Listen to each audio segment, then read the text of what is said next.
How to write a successful business plan. Number 9. Writing the plan. This will be the first impression of you and your firm. First impressions are lasting ones.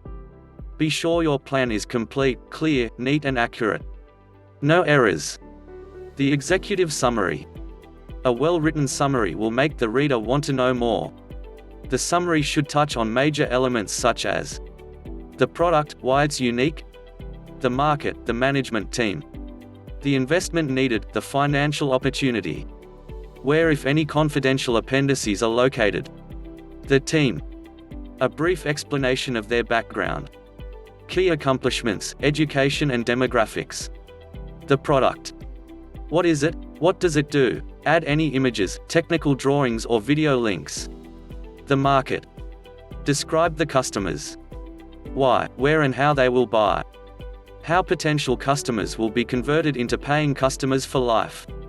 How you intend to use the finances to build and develop the market. Another business tip from Learn Accounting Fast. Next. Putting your best foot forward.